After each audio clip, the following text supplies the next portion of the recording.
What does that mean for actually Putin's tenure? Could we actually see him replaced? And we heard from national security intelligence that actually it would be a real problem for many countries around the world as Prigozhin would be the next president, especially if he had the nuclear arms. I mean, he is more unstable and highly volatile, even compared to Vladimir Putin.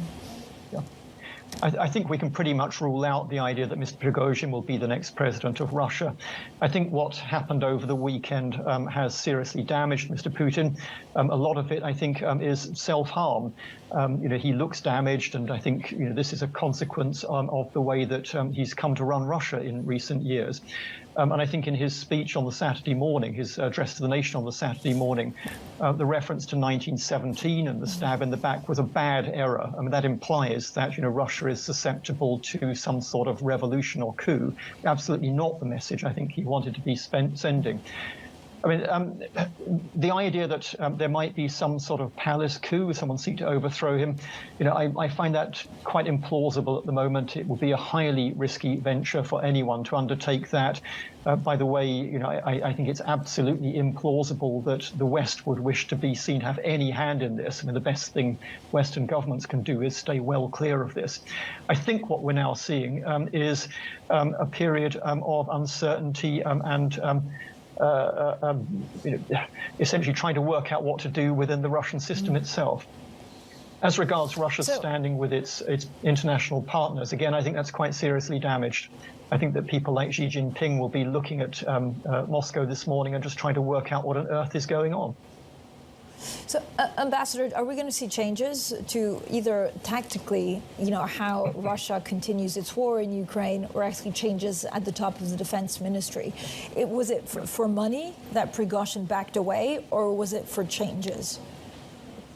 We don't know why Prigozhin backed away. I think the things to watch with regard to the war are any impact on morale of the army, the Russian army fighting in Ukraine, any impact on its capabilities. What we will not see, I think, is any change in the fundamental goals of Putin and the Russian state.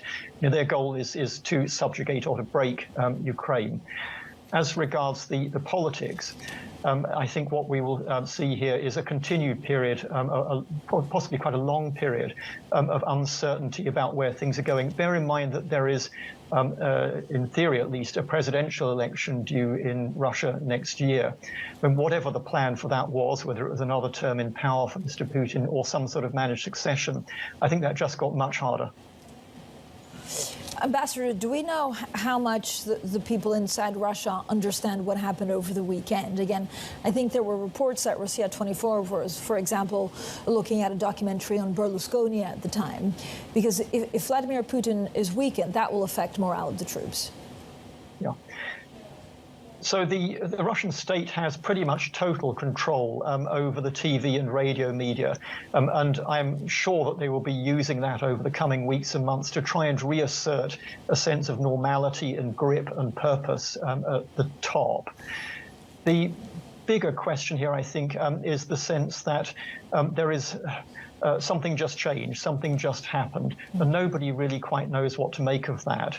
What I think the Kremlin's response will be even deeper repression. We've seen plenty of repression in the last year since the invasion started.